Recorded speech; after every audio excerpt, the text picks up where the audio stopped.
Baby,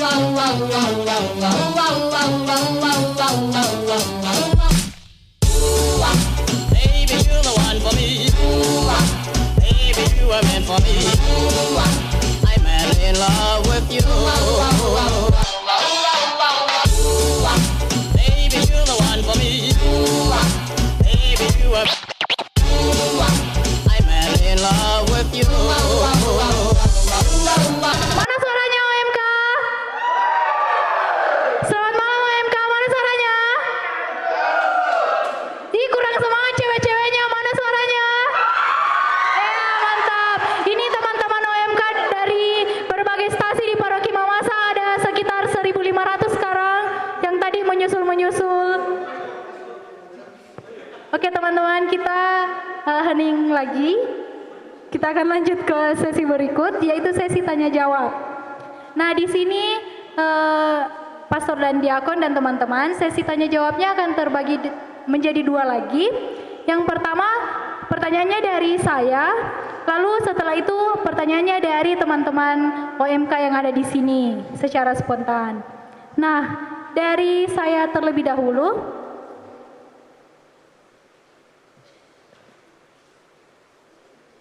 Pertanyaan pertama,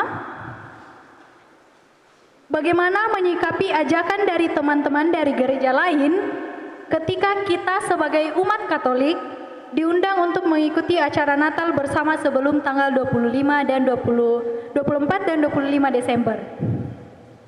Mungkin dari diakon atau pastor?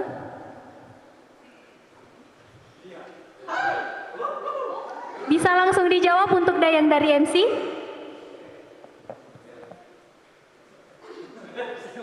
Ya baik, terima kasih pertanyaannya. Memang kerap kali pertanyaan ini sering dilontarkan oleh orang-orang muda ketika mereka atau teman-teman sekalian itu diajak oleh rekan-rekan yang berasal dari gereja lain. Dan ini pertanyaan yang baik.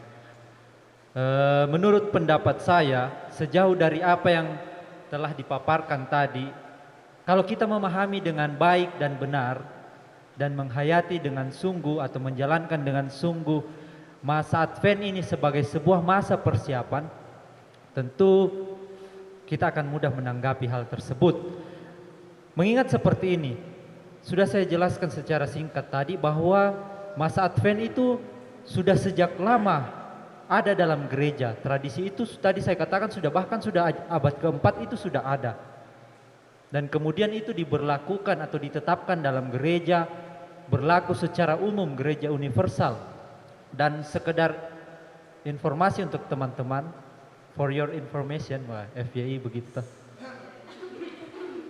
bahwa bukan hanya gereja Katolik yang merayakan masa Advent, gereja-gereja reformasi beberapa diantaranya juga merayakan masa Advent.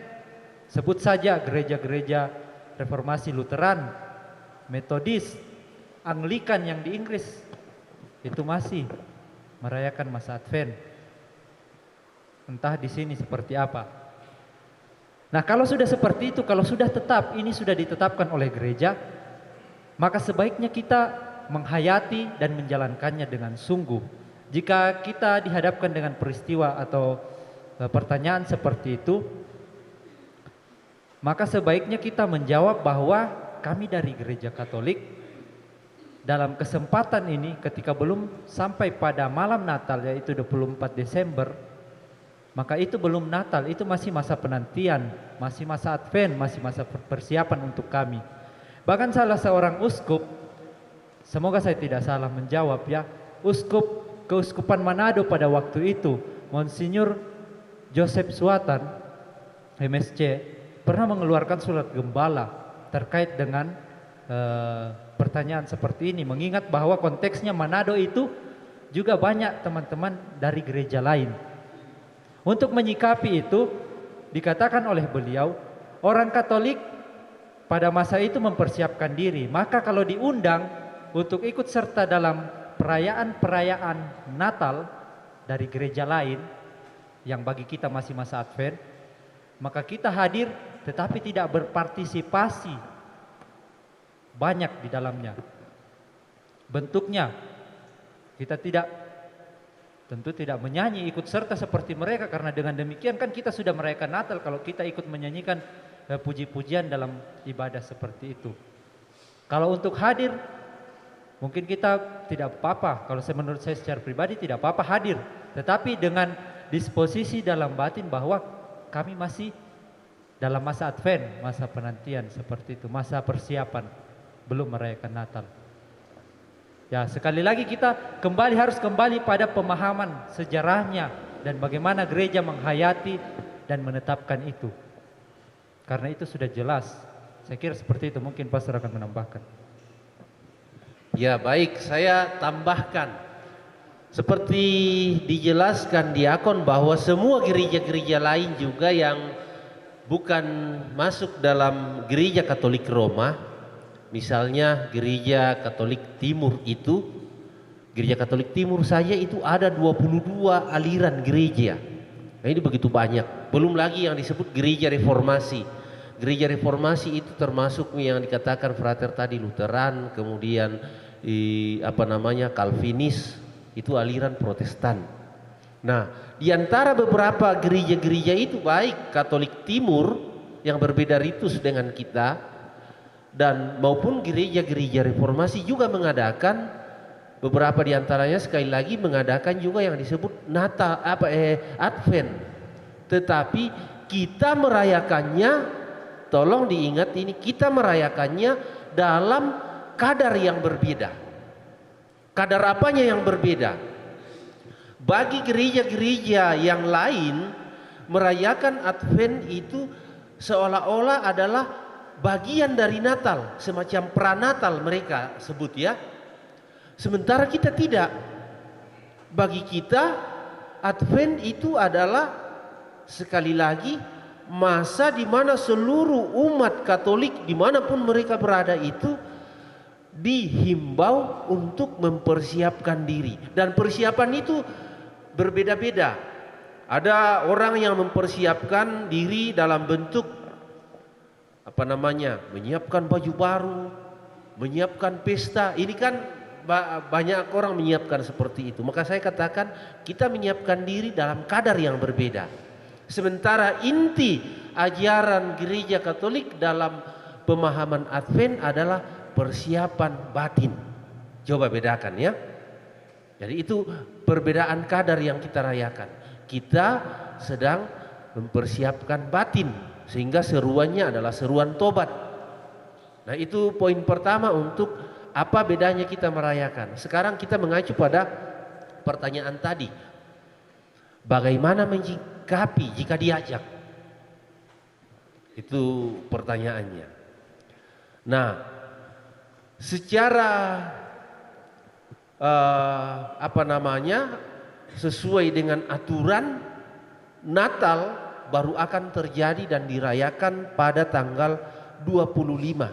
Karena itulah yang menurut perhitungan para sejarawan adalah peristiwa kelahiran Yesus, dihitung dari bagaimana itu Yohanes Pembaptis yang adalah 6 bulan lebih tua dari Yesus. Kalau kita merunut ke kitab Injil Lukas itu dan dihitung-hitung dari tuanya Yohanes itu, lalu kita menghitung, maka Yesus akan tepat lahir pada 25 Desember itu. Maka kita tidak meleset dalam hal perhitungan sebenarnya. Nah, yang saya katakan tadi, ketika orang merayakan ulang tahun kita di tanggal yang belum saatnya. Saya ulang tahun tanggal 10 tapi orang sudah merayakannya tanggal 5, kan aneh rasanya. Bagaimana kalau saya mati besok? Tuh, kan aneh rasanya itu, orang sudah rayakan ulang tahun kita baru belum waktunya. Bagaimana kalau saya mati besok? Maka sesungguhnya tidak pada tempatnya merayakannya pada saat yang belum. Nah, itulah sebabnya sekali lagi gereja belum merayakannya. Maka kalau ada teman-teman dari tetangga-tetangga gereja kita yang mengajak kita untuk merayakan itu, maka sikap yang tepat adalah mengatakan kami belum merayakan Natal, kami masih masa yang disebut merayakan itu masa Advent. Tapi terus terang saya pernah ikut perayaan Natal Kabupaten Ekumene yang dirayakan di masa Advent. Kebetulan waktu itu dirayakan di Aula Mini satu kali, dan satu kalinya itu di Aula kantor Depak. Nah, waktu saya dapat bagian untuk menghadiri itu dan saya diminta sebagai pembawa kesan pesan Natal, maka saya memang kemudian memutuskan hadir karena kebetulan saya diajak untuk berbicara. Maka waktu itu saya gunakan sebagai saat untuk berkatekese kepada teman-teman dari aliran lain untuk menyatakan bagi kami ini belum Natal, alasan-alasannya apa, seperti yang kita diskusikan malam ini. Nah, itu alasan kehadiran saya. Maka mungkin juga itu bisa menjadi alasan bagi teman-teman ketika diajak untuk berkatekese kepada teman-teman. Bahwa kemudian Anda hadir mungkin di sana adalah pacar Anda hadir memang bukan dalam kadar yang sama merayakan pesta Natal. Kita merayakan masa persiapan pertobatan. Banyak hal yang kemudian dirunut dari itu, termasuk kenapa biasa perkawinan dilarang di masa Advent dan Prapaskah ya. Karena gereja melarang ritus-ritus pada masa itu, ritus yang berlebihan. Karena sekali lagi temanya adalah permenungan. Ini dulu saya tambahkan supaya tidak terlalu panjang. Terima kasih atas jawabannya Diakon dan Pastor. Setelah ini mungkin kita berharap saya dan teman-teman yang hadir di sini bisa lebih bijak dalam menyikapi ajakan dari teman-teman kita dari gereja lain saat merayakan Natal sebelum tanggal 24 dan 25 Desember. Nah, pertanyaan berikutnya, apa arti pohon Natal dan kandang Natal serta pernak-pernik yang ada di dalamnya dalam gereja Katolik? Ini sudah masuk ke masa Natal sebenarnya. Ini pertanyaan dari teman-teman. Bisa Diakon, bisa Pastor yang ingin menjawab? Jadi saya mulai dari pohon Natal ya? Iya, pohon Natal dan kandang Natal serta pernak-perniknya. Baik. Kalau kita berbicara tentang pohon Natal, sesungguhnya dalam sejarah tentang pohon Natal itu mengisahkan tentang satu peristiwa di Jerman. Dahulu kala ada seorang anak yang hendak dihukum di bawah pohon, istilah dalam bahasa literatur itu pohon ek. Dan anak itu pada saat mau dihukum kemudian lewat Santo Bonifacius, dia kemudian melihat anak itu, ini kok anak mau dihukum. Lalu dia berjuang supaya anak itu diselamatkan. Dan karena dia akhirnya marah, pohon di mana anak itu mau digantung, dia pukul sampai tumbang. Dan dengan peristiwa itu, lalu kemudian anak itu terselamatkan, dibebaskan. Lalu kemudian dalam perjalanan waktu, pohon itu kemudian bertunas kembali ternyata, pohon ek itu. Dalam sejarah diceritakan bahwa saat itu kemudian orang mulai memaknai pohon itu sebagai pohon cinta kasih, pohon yang menyelamatkan, dan kemudian dibawa dalam suasana peristiwa Natal bahwa Allah hadir untuk menyelamatkan. Dan dengan tumbuhnya tunas itu makanya kemudian orang biasa memasang pohon dengan mengingat peristiwa penyelamatan anak kecil itu. Di satu sisi Martin Luther sebagai pelopor gereja reformasi pernah itu dalam suasana Natal ketika dia pulang melayani umat-umat yang dia layani sebagai seorang pendeta yang adalah mantan pastor, dia pulang dan saat itu begitu banyak bintang di langit dan dia menyaksikan bintang itu berkilau dan dia merasa bahwa ini adalah suasana perayaan yang sedang semesta rayakan peristiwa kelahiran Yesus itu. Sehingga waktu dia lewat di hutan itu, pohon-pohon itu seperti dihiasi dengan cahaya karena ada begitu banyak bintang di langit. Lalu kemudian berkembanglah itu, bagaimana orang mulai merayakan Natal dengan membawa unsur-unsur itu. Bahkan bala tentara malaikat merayakannya dan seisi alam semesta merayakannya dalam bentuk itu pohon-pohon Natal itu. Sehingga sesungguhnya pohon Natal untuk kita yang khas itu dari peristiwa Bonifasius itu. Sedangkan hiasan-hiasan itu sesungguhnya khas dari gereja reformasi. Maka kita pohon Natal tidak menjadi begitu penting sesungguhnya dalam pesta Natal. Maka dalam gereja itu tidak ada pohon Natal dalam gereja kita. Saya ingat betul waktu saya toper di sini, ada itu ibu-ibu yang sudah membeli pohon Natal yang begitu bagus. Aula ini masih menjadi gereja dan dia kemudian memasangnya dengan indah dalam gereja ini. Waktu Pastor Alex Maitimo sebagai pastor paroki waktu itu melihatnya, dia bilang, ini tidak cocok, tidak sesuai dengan ajaran iman kita. Pohon Natal boleh dipasang tapi di luar gereja. Maka pohon Natal dibawa dipasang di luar gereja. Nah, hanya mau melambangkan tentang suasana Natal, tentang perayaan yang sedang dirayakan, yang dirayakan semesta.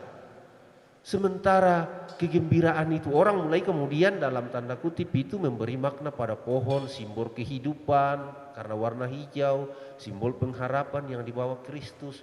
Kadang juga dipasangi lilin sebagai simbol cahaya Kristus. Itu pemaknaan selanjutnya.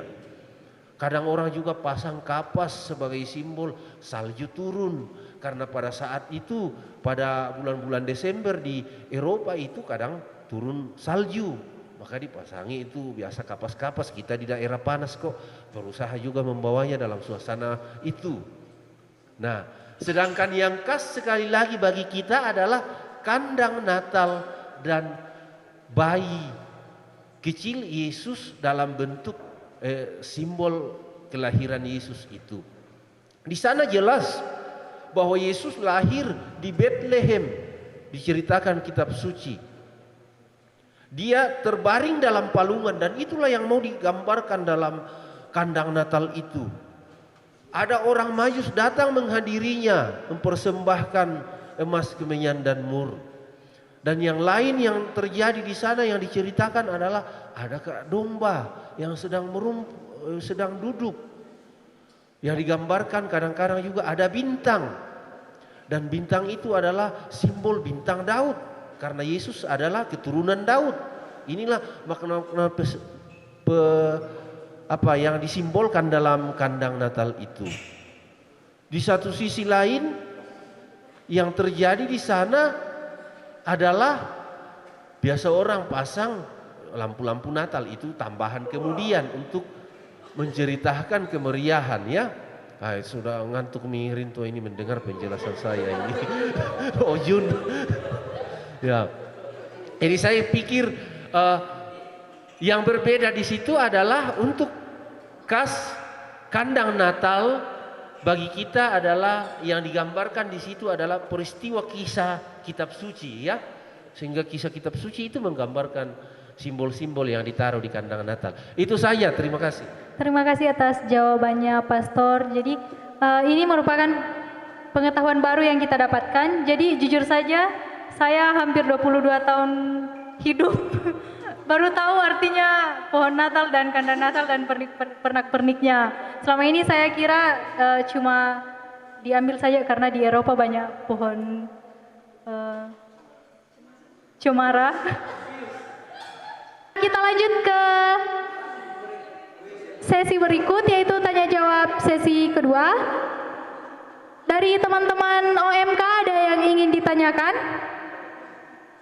Satu dari Saudara Eko. Bisa maju ke depan.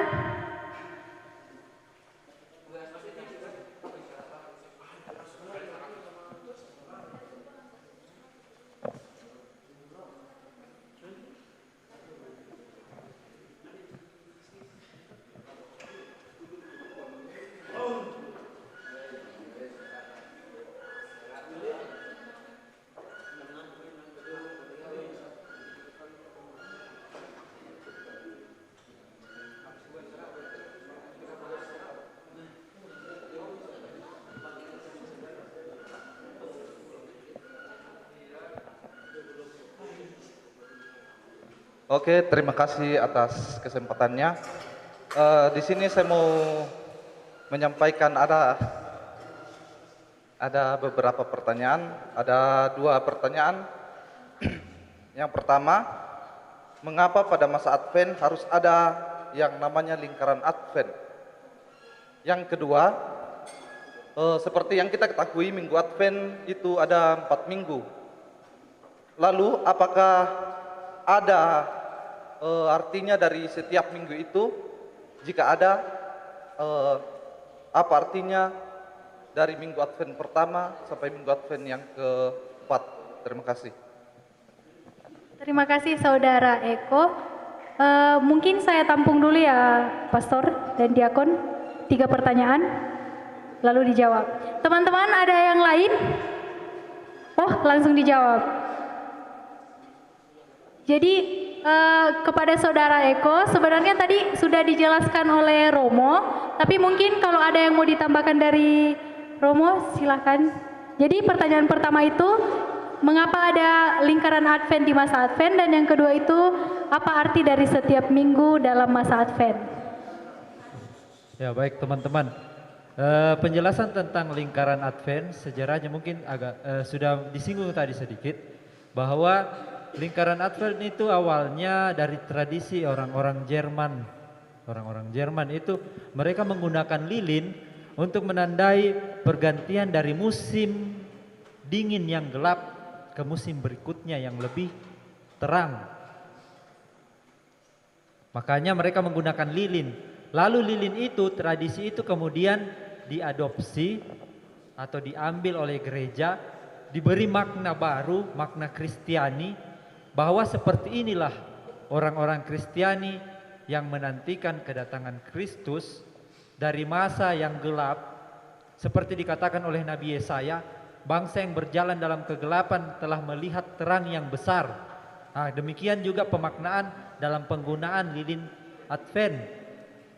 Jadi lilin itu kemudian digunakan untuk menandai bahwa manusia dalam situasi seperti ini, dalam situasi keberdosaannya, menantikan Kristus dengan kerinduan dalam suasana pertobatan seperti sudah dikatakan pastor tadi, untuk menantikan kedatangan Kristus yang hadir ke dunia lewat kelahirannya sebagai terang dunia. Jadi kan jelas tadi kalau orang Jerman memaknainya untuk penanda waktulah seperti itu, bahwa dari musim dingin yang gelap ke musim berikutnya yang lebih terang. Nah, kita memaknainya seperti tadi, bahwa orang Kristiani menantikan Kristus, orang Kristiani yang digambarkan dalam situasi yang gelap karena keberdosaan, menantikan Kristus mempersiapkan diri dengan baik, tadi berulang-ulang dikatakan dengan pertobatan, lalu akhirnya sampai nanti kepada kedatangan Kristus lewat kelahirannya, itu dia sebagai pembawa terang, pembawa keselamatan. Nah, seperti itu. Itu yang pertama ya. Kalau yang mengenai minggu-minggu Advent, sejauh yang saya ketahui memang kita bisa dengarkan sendiri tema-tema bacaan dalam masa Advent itu memang sangat khas. Khususnya memang banyak berseru tentang menyerukan pertobatan, mempersiapkan kedatangan Tuhan. Walaupun awal-awal masa Advent itu lebih ditonjolkan soal kedatangan Tuhan yang kedua kalinya. Jadi kedatangan Tuhan yang pertama, kedatangan Tuhan Yesus yang pertama ada dalam peristiwa inkarnasi yaitu Natal. Kedatangan yang kedua yaitu ketika Yesus datang dalam kemuliaannya sebagai Raja. Itulah akhir zaman yang dikatakan oleh pastor tadi, parusia bahasa Yunaninya, bahasa Latinnya Adventus, kedatangan. Jadi semakin ke sini kita diantar pada kedatangan Kristus yang pertama, yaitu Natal. Tapi kita tidak bisa melepaskan atau memisahkan begitu saja dengan kedatangan Kristus yang kedua. Makanya kalau teman-teman dengarkan baik-baik ketika mengikuti perayaan, entah itu perayaan Sabda atau perayaan Ekaristi, bacaannya itu Injilnya khas. Bacaan-bacaan pertamanya juga dari Perjanjian Lama itu khas, menyerukan tentang pertobatan, bagaimana para nabi itu menyerukan pertobatan untuk sampai kepada kedatangan Kristus nanti yang kedua, lalu diantar pada kedatangan Kristus yang pertama, yaitu Natal. Saya kira seperti itu. Lalu di tengah-tengah itu ada minggu ketiga, minggu sukacita. Nah, itu mau mengajak kita yang berada dalam masa penantian, masa persiapan ini, walaupun kita menantikan, kita tidak boleh kehilangan sukacita. Makanya lilin Advent yang ketiga itu yang warna pink seringkali disebut sebagai lilin gembala. Penekanannya di situ sukacita. Karena minggu ketiga kan tadi sudah dikatakan pastor sebagai minggu Gaudete. Yang bahasa Latin itu artinya bersukacitalah. Mengapa gembala disebut lilin gembala? Karena Kristus pertama kali hadir ke dunia, dia menampakkan diri kepada siapa? Para gembala. Jadi mereka lah orang-orang yang pertama kali bersukacita bersama para malaikat karena kedatangan Kristus. Saya kira seperti itu. Pastor akan tambahkan. Saya kira sudah jelas ya soal apa yang kita rayakan pada minggu-minggu Advent itu. Sekali lagi bahwa intinya tentang persiapan menyambut kelahiran Sang Juru Selamat. Kita harus fokus pada peristiwa yaitu perjalanan sejarah keselamatan manusia. Apapun yang dirayakan gereja harus berbicara tentang peristiwa karya keselamatan Allah. Bagaimana Allah menyelamatkan manusia lewat tadi itu peristiwa inkarnasi, dan peristiwa inkarnasi itu akan terjadi dalam Natal, kelahiran Yesus, di mana peristiwa itu saya belum singgung tadi sudah disiapkan lebih awal oleh malaikat Gabriel yang datang kepada Maria. Ini persiapan juga. Kemudian bacaan selanjutnya menceritakan tentang Yohanes Pembaptis yang berseru-seru di padang gurun. Bertobatlah dan berilah dirimu dibaptis. Lanjut kemudian dia katakan, luruskanlah jalan bagi Tuhan. Timbunlah yang berlembah-lembah dan yang berbukit-bukit sekali lagi diratakan. Peristiwa itu adalah semuanya peristiwa persiapan. Kalau kita tidak rayakan itu dan langsung rayakan Natal, hampa perayaan Natal kita. Maka sekali lagi itu mengajak kita semakin memaknai bagaimana terjadi itu Allah mau menyelamatkan manusia itu. Tadi lingkaran Advent sudah ya, saya kira kita sudah bahas. Kalau nanti tidak begitu jelas cara penyampaian kami sama diakon, nanti kami coba bikin semacam penyampaian dalam bentuk tulisan, atau kalau bisa diisi di dalam channel YouTube bisa kamu nonton, atau bisa lewat grup nanti kami bagi semacam catatan Kak. Seperti itu ya. Barangkali itu nanti untuk memperjelas, tapi kita harus mengatakannya juga supaya itu kalau kita mendengar dan membaca connect dia lebih tertanam itu. Ya, terima kasih jawabannya Diakon dan Pastor. Semoga penjelasannya tadi menjawab pertanyaan dari Saudara Eko. Satu pertanyaan lagi. Dari Saudara Evan dulu. Silakan.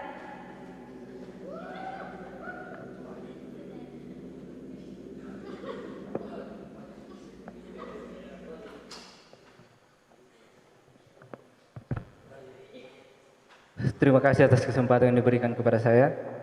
Pertanyaan saya sederhana. Bagaimana cara kami, orang muda Katolik, memaksimalkan masa Advent, khususnya di tengah pandemi virus corona dan juga di tengah perkembangan zaman yang semakin tinggi. Itu yang pertama. Yang kedua, contoh kasus. Misalnya saya sudah persiapkan masa Advent mulai dari minggu pertama, minggu kedua, minggu ketiga sampai minggu keempat. Tapi terakhir itu saya tidak ikut ibadat tobat atau pengakuan dosa. Pertanyaannya, apakah perjuangan saya selama ini dianggap batal atau ada istilah lain? Terima kasih.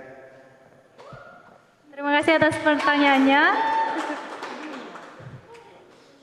Jadi saya ulangi pertanyaannya. Pertanyaan yang pertama, bagaimana cara OMK untuk memaksimalkan persiapan untuk menghadapi masa Advent, merayakan masa Advent di masa pandemi COVID-19 saat ini dan perkembangan zaman yang terjadi. Lalu yang kedua itu, bagaimana jika saya sudah maksimal mempersiapkan diri dalam mengikuti masa Advent, tapi saya tidak ikut pengakuan dosa? Nah, seperti itu. Mungkin bisa langsung dijawab. Baik, saya akan jawab mulai dari pertanyaan yang kedua. Soal sakramen tobat. Jadi dalam ajaran iman gereja memang kemudian diharapkan pada masa Advent dan Prapaskah umat beriman itu kalau boleh menerima sakramen tobat, ya, diharapkan. Tetapi bahwa gereja juga tidak pernah memaksakan seluruh umat untuk mengaku dosa. Tetapi gereja selalu mengajak, ya. Gereja selalu mengajak untuk mengaku dosa, maka seruan-seruan gereja dan bacaan-bacaan itu selalu seruan tobat. Bagi mereka yang tersentuh hatinya akan datang mengaku dosa. Ada beberapa paroki yang kemudian membuat semacam liturgi tobat di mana kemudian umat yang hadir diharuskan mengaku dosa.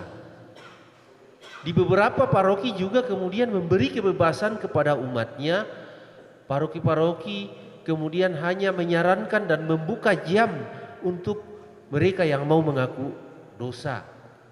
Untuk saya selama di sini saya menggunakan metode itu, bahwa pada masa-masa seperti ini itu terbuka bagi siapa saja yang mau mengaku dosa. Tidak mengharuskan dalam bentuk liturgi yang semacam memaksa umat untuk ikut sakramen tobat.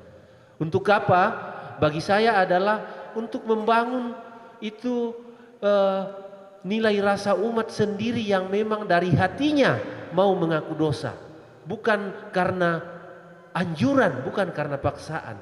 Tetapi untuk membangun umat yang sadar sendiri dari hatinya mau mengaku dosa. Pertanyaannya tadi, apakah kalau kita secara maksimal sudah katakanlah menjauhi hal-hal yang negatif sepanjang masa Advent itu lalu tidak mengaku dosa, masa persiapan kita dikatakan batal? Saya kira tidak ada kata batal, ya. Bukan seperti aturan puasa bahwa kalau tidak laksanakan batal puasa atau apa. Bukan. Kita tidak seperti itu. Jadi tobat itu harus hadir dari dalam diri pribadi yang muncul dari kesadaran atau niat hati kita. Maka tidak membatalkan, tetapi bahwa akan lebih baik kalau orang mengaku dosa dengan sungguh-sungguh lalu merayakan Natal secara pantas. Mempersiapkan diri di masa pandemi, saya kira yang terbaik adalah yang pertama, itu juga sebagai wujud tobat kalau kita menjaga diri, kebersihan, mencuci tangan seperti anjuran pemerintah. Ini di masa pandemi, ya, memakai masker supaya kita tidak mengganggu kenyamanan orang. Kita tidak merusak suasana orang yang memang melindungi dirinya. Kalau kita yang menjadi pembawa virus kepada sesama, itu kan juga menjadi hal yang tidak baik. Ini di masa pandemi, hal-hal sederhana begitu saya kira penting. Juga dalam hal pergaulan, soal berbicara tentang sesama, jauhkanlah diri dari menceritakan keburukan orang lain, karena kita belum tentu juga menjadi manusia sempurna. Nah, ini adalah wujud-wujud tobat di masa-masa sekarang ini. Demikian. Terima kasih atas jawabannya, Romo. Mungkin Diakon ingin menambahkan? Kalau mengenai pengakuan tobat dan soal batal tidaknya, saya kira sudah jelas itu dijelaskan oleh pastor tadi. Saya lebih ingin menekankan apa yang dikatakan pastor bagi rekan-rekan orang muda. Karena pandemi kan membuat kita harus terpisah oleh jarak. Seperti itu, dan dalam banyak hal itu membuat kita sulit. Maka bagaimana mengisinya? Saya setuju dengan apa yang dikatakan oleh pastor tadi. Tentu saja bentuk-bentuk pertobatan itu ada banyak, selain bahwa gereja mengajak kita untuk menerima sakramen tobat. Yang kedua yang bisa punya dampak sosial yang besar tadi pastor katakan itu menjaga diri juga untuk menjaga orang lain. Kita menjaga diri kita, kita juga sekaligus menjaga orang lain. Jangan sampai kita membawa virus, apalagi situasi masih seperti ini, pandemi. Jadi protokol-protokol yang masih ditetapkan itu kita ikuti, sebagaimana juga kita jalankan di paroki kita. Lalu sebagai orang muda, tentu saja masa-masa seperti ini harus membuat kita lebih kreatif dalam banyak hal. Terutama seperti momen seperti ini yang kita laksanakan teman-teman. Mungkin kesempatan ini terbatas, tentu saja pasti ini terbatas dan informasinya belum begitu memuaskan bagi teman-teman. Maka kreativitas kita ditantang di sini. Orang-orang muda apalagi kita di masa ini sudah sangat terbuka dengan banyak informasi. Sekarang tantangannya adalah apakah kita kreatif dan mau mencari informasi itu. Informasi apa yang saya maksud? Tentang ini, ajaran-ajaran iman. Kalau kita kreatif sebenarnya akan banyak hal yang kita tahu, lebih banyak dari yang sebenarnya kami paparkan dan teman-teman tanyakan pada malam hari ini. Situs-situs gereja Katolik yang berbicara tentang ajaran gereja itu begitu banyak, bahkan dikemas dalam suasana orang-orang muda. Di Instagram itu begitu banyak, teman-teman bisa dapatkan. Nah, itu bagi saya pandemi ini menantang kita untuk berkreativitas, lebih kreatif. Salah satunya juga untuk bagaimana lebih memaknai, memahami ajaran iman kita, supaya kita yang hidup di tengah-tengah komunitas yang heterogen seperti ini, yang campur baur, bukan hanya orang Katolik, kita bisa mempertanggungjawabkan iman kita, ajaran iman kita. Kalau ada orang yang bertanya, karena kita kreatif mencari informasi di internet, tentu saja juga kepada gereja, dalam hal ini kepada pastor di paroki. Lalu orang-orang muda kan mungkin ini hanya kemungkinan saja, suka yang namanya gosip-gosip seperti itu. Benar pastor katakan gibah, bahasanya teman-teman orang muda toh senang dengan yang seperti itu, menceritakan orang lain. Bagus kalau yang dibicarakan adalah kebaikannya, yang membuat kita termotivasi untuk menjadi lebih baik juga. Tetapi jangan sampai yang lebih banyak dicerita adalah kejelekan orang lain. Nah itu kan menjadi penyakit juga untuk kita, orang-orang yang menceritakan kejelekan orang lain. Nah bentuk pertobatannya adalah mengurangi, bahkan kalau bisa menghentikan gosip, gibah seperti itu. Walaupun mungkin ada orang yang senang kalau mencerita kejelekan orang lain ya, mungkin ada yang senang, tapi semoga di sini teman-teman tidak ada. Ya, karena itu sesuatu yang jelek. Terima kasih. Terima kasih atas jawabannya Diakon dan Pastor. Ya, semoga apa yang dijelaskan oleh Diakon dan Pastor bisa menjawab pertanyaan dari Saudara Evan. Dan pertanyaan yang terakhir dari Saudara Jun.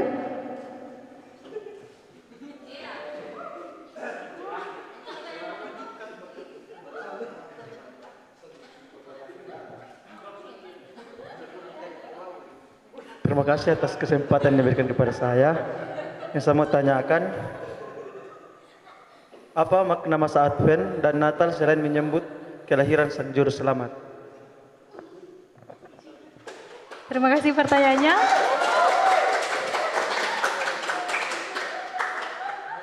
Jadi saya ulangi pertanyaannya, apa makna dari masa Advent dan Natal selain menyambut Juru Selamat? Jadi mungkin ada arti lain dalam gereja Katolik? Bisa langsung dijawab? Jadi baik, bagus pertanyaannya Jun.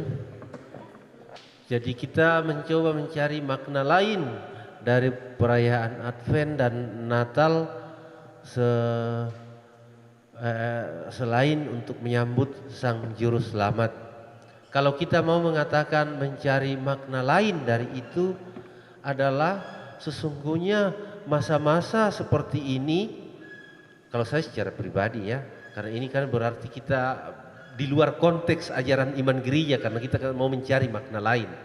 Nah, menurut saya saat-saat seperti ini adalah saat untuk membangun kebersamaan, persaudaraan dengan siapa saja, dengan semua orang, membangun kesejatian hidup di mana kita menerima orang lain bukan sebagai lawan, bukan sebagai musuh, tetapi sebagai rekan.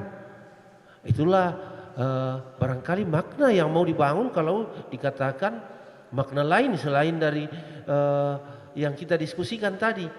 Tetapi sesungguhnya itu kemudian akan kembali kepada apa yang kita sebut sebagai pewartaan yang dibawa oleh kehadiran Kristus. Yang akan dibawa itu adalah kan peristiwa damai, damai di bumi. Allah hadir membawa kedamaian. Maka selain peristiwa kedamaian itu, sekarang kita menuju kepada apa yang terjadi dengan hidup kita, dengan diri kita, dengan orang lain. Saya mau cerita satu pengalaman. Minggu lalu saya kunjungan ke Makula, dan dalam perjalanan masuk ke dalam kampung di Makula itu jalan ditutup karena jalan sedang dikerja. Saya pergi survei dengan motor karena saya membawa mobil, ada bantuan untuk umat Makula saya angkut. Lalu saya lihat mobil bisa lewat, saya minta izin ke penjaga pos dan diizinkan. Saya balik ambil mobil bersama rombongan masuk. Kami tiba di dalam rumah. Di rumah itu kami sedang minum-minum kopi, datang 3 kampung orang. Dia pukul pintu, marah-marah karena kami melewati jalan di mana harus mereka palang itu, karena katanya coran baru. Saya katakan kita sudah minta izin, dan banyak yang tidak terima dari teman-teman yang ikut rombongan bersama saya itu tidak terima karena kita sudah minta izin. Lalu mereka menunjuk-nunjuk saya sebagai pastor, dan teman-teman rombongan itu tidak terima. Tapi saya katakan jangan melawan, jangan menunjukkan sikap pemberontakan. Kenapa? Kita hadir di sana pada masa Advent dengan maksud membawa sukacita. Itu kita mau menyambut perayaan Natal, perayaan kegembiraan. Kalau kita datang menunjukkan sikap perlawanan, kita adalah musuh. Kita adalah membawa pemisahan, membawa permusuhan. Tapi inti ajaran iman kita itu mau membawa kedamaian. Maka barangkali kalau kita mau maknai secara khusus itu, buatlah itu. Bawalah kedamaian kepada siapa saja, persahabatan dengan semua orang. Bahkan ada kata-kata bijak mengatakan orang asing pun adalah saudara yang belum kita kenal. Dan kalau itu terjadi, saya kira persiapan kamu menyambut Natal itu luar biasa. Demikian barangkali tambahan untuk pertanyaannya John. Terima kasih. Silakan Diakon untuk menambahkan. Saya setuju dengan yang dikatakan Pastor bahwa inti terdalam dari perayaan itu, perayaan Advent yang kemudian berpuncak di Natal adalah perayaan cinta kasih, bahwa Allah itu berkenan mengasihi manusia, bahkan hadir dalam rupa manusia yang sangat hina, yaitu Yesus. Lalu makna lain selain perayaan cinta kasih, bahwa Allah yang mengasihi manusia, yang kedua adalah tadi Pastor sudah katakan damai, yang mempersatukan orang-orang yang berbeda. Lihat kalau teman-teman membaca Injil, khususnya kisah tentang kelahiran Yesus, lihat ketika Yesus lahir di kandang domba itu, yang hadir mengunjungi dia adalah komunitas para gembala, kelompok para gembala. Yang kedua, kelompok orang-orang Majus. Lihat, kedua kelompok ini berbeda secara sosial ya. Satu orang miskin, orang-orang hina yang tidak terpandang dalam masyarakat. Sementara yang satu kelompok Majus ini adalah orang-orang terpelajar, orang-orang pintar, orang-orang yang dipandang dalam masyarakat. Karena kehadiran Kristus, mereka ini disatukan.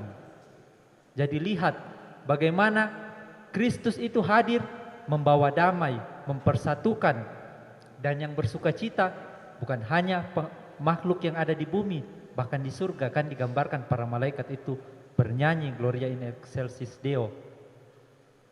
Jadi sekali lagi benar Pastor katakan bahwa yang harus kita tularkan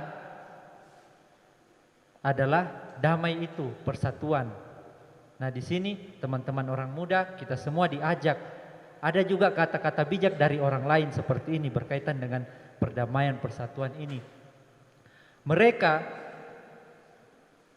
yang bukan saudaraku dalam iman adalah saudaraku dalam kemanusiaan. Orang-orang boleh berbeda dengan kita dalam berbagai hal, paham, pemahaman, bahkan ajaran iman boleh, tetapi kita tetap bersaudara dalam kemanusiaan.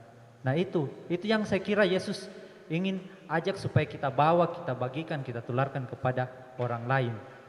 Terima kasih. Saya kira ini penting, maka saya harus tambahkan. Begitu banyak pertanyaan di medsos yang menanyakan seputar perayaan Natal, perayaan orang Katolik merayakan Advent, sehingga kalau dihubungkan dengan yang kita bincangkan hari ini, jangan itu dianggap sebagai sebuah perlawanan melawan gereja, tapi sesungguhnya itu adalah diambil nilai positifnya, ajakan bagi kita orang muda Katolik untuk belajar lebih dalam. Untuk belajar lebih dalam tentang apa yang kita imani. Nah, sekarang hari ini beberapa hal kami sampaikan. Tentu tidak memuaskan dengan waktu yang sederhana ini. Mungkin bisa akan mendapat penjelasan lebih rinci kalau kita buat semacam seminar, mungkin pemaparan semacam materi sedikit-sedikit dibawa dalam suasana yang berbeda, tetapi tidak akan memuat seluruhnya. Maka sekali lagi, orang muda Katolik, apa yang kita buat malam hari ini sederhana, yang belum memuaskan bagi kalian, tanggung jawabnya adalah mencari jawabannya sendiri. Begitu banyak situs resmi Katolik yang memang secara baik memaparkan ajaran iman itu untuk menjawab pertanyaan-pertanyaan itu. Supaya apa yang belum sempat kami jawab hari ini, karena dalam waktu yang terbatas, kamu bisa menjawabnya. Jadi sekali lagi itu pertanyaan-pertanyaan yang berseliweran di medsos itu, anggap saja itu sebagai materi kita untuk belajar iman kita lebih dalam. Ambil nilai positifnya. Demikian. Terima kasih atas jawabannya Pastor dan Diakon. Semoga penjelasannya dapat menjawab pertanyaan dari Saudara Jun.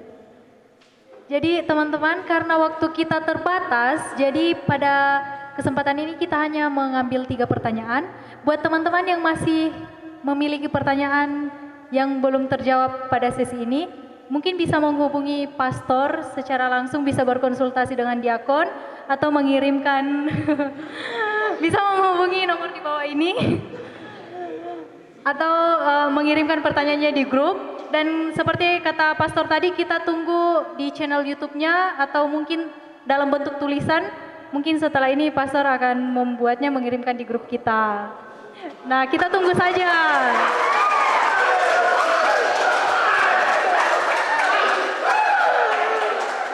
Ya,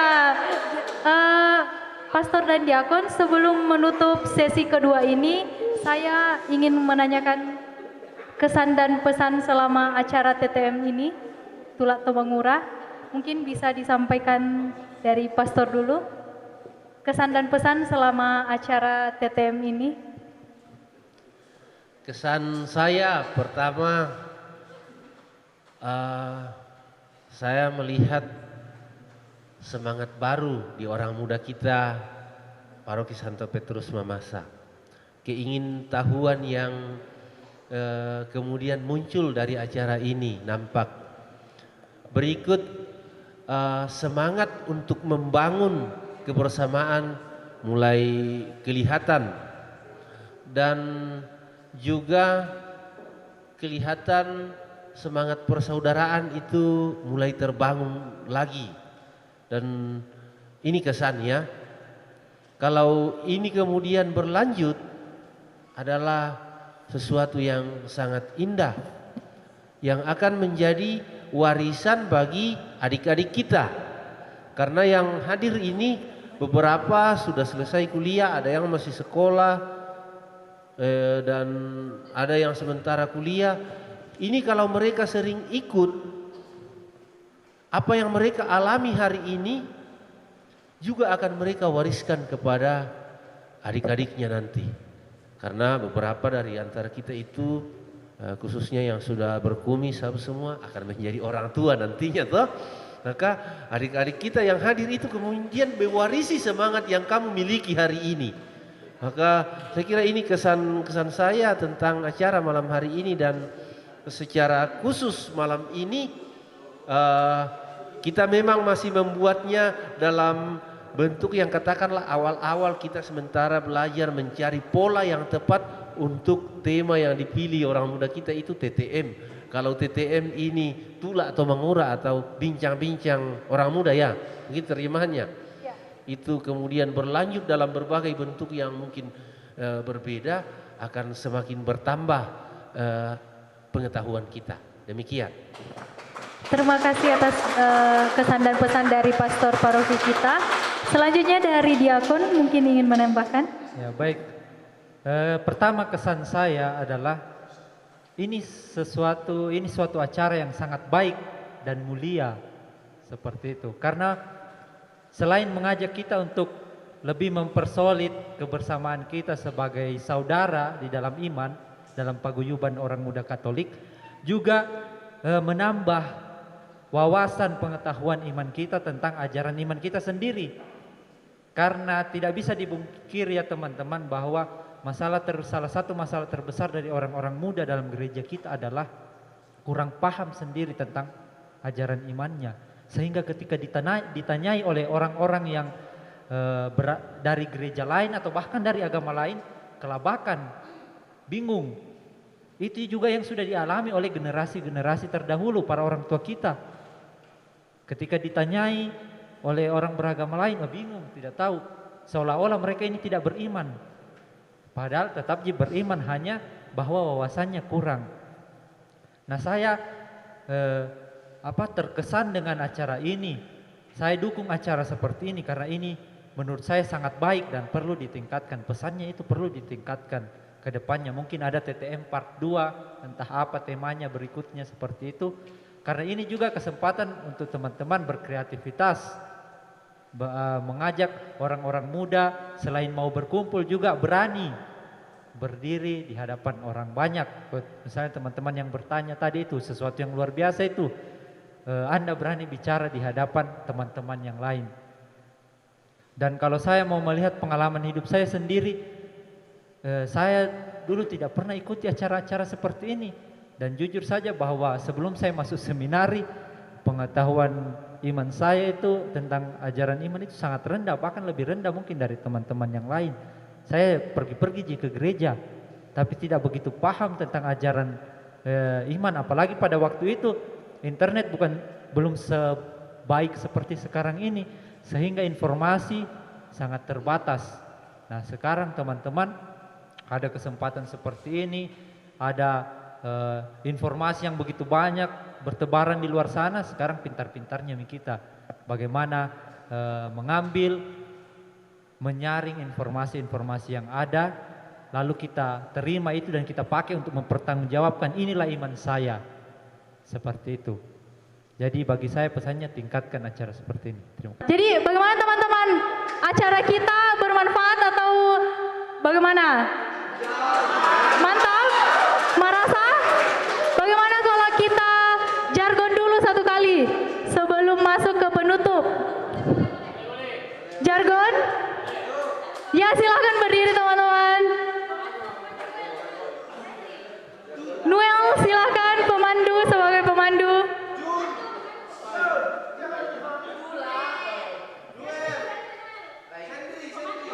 Oke langsung saja karena teman-teman kita dari stasiun yang jauh mungkin mau pulang, jadi kasihan kalau misalnya kemalaman. Pastor dan diakon mungkin bisa ikut jargon untuk penutup. Ya, karena permintaan dari diakon, saudara Noel mungkin bisa memimpin di depan. Saudara Noel dan Sendri, ya, silakan. Odo Tasik dan Odo Datu, silakan.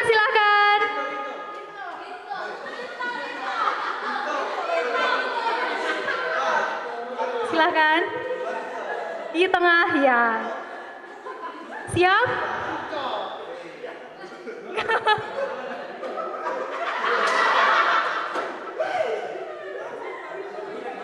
Oke, teman-teman OMK sudah siap? Oke. TTM, Tula, To, Mangura, Marasa. Sekali lagi, kurang semangat.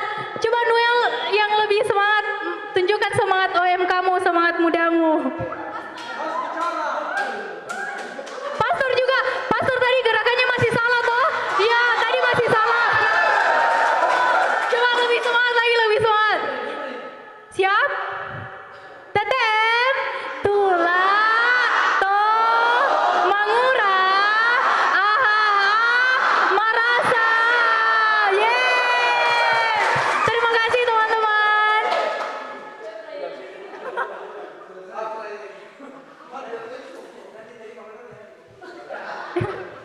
Oke teman-teman, setelah jargon tadi, sekarang kita masuk ke penghujung acara yaitu penutup. Teman-teman mohon tenang. Saya mohon kesediaan pastor untuk memimpin kita dalam doa penutup sekaligus berkat. Mari kita berdoa dalam nama Bapa dan Putra dan Roh Kudus. Amin.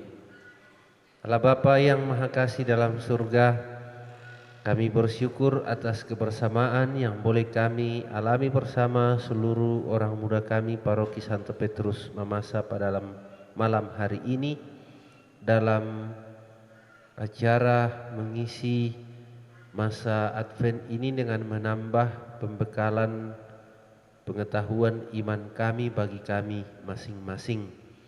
Semoga pengalaman hari ini menjadi semangat baru bagi kami untuk menyongsong kelahiran Sang Juru Selamat pada tanggal 25 Desember yang akan kami songsong ke depan.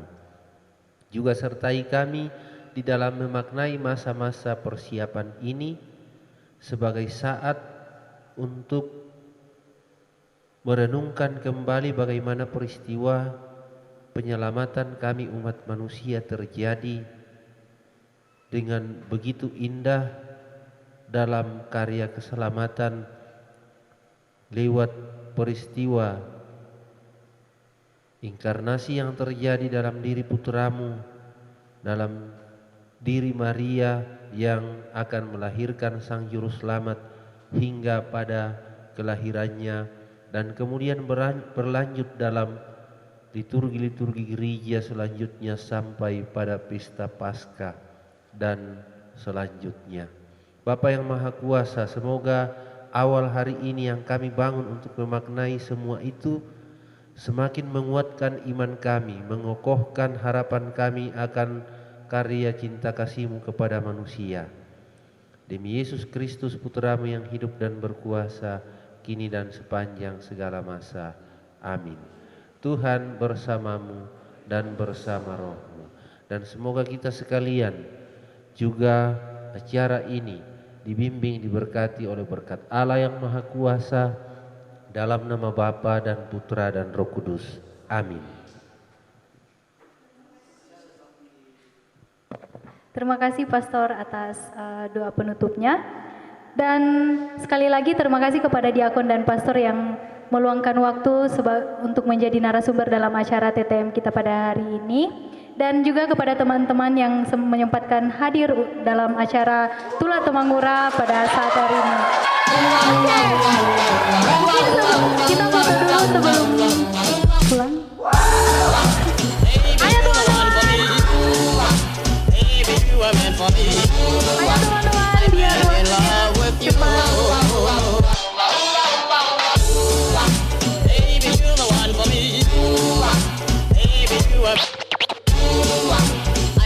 In love with you, baby, one for me, baby, you are meant for me. I'm in love with you, baby, one for me.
meant for me.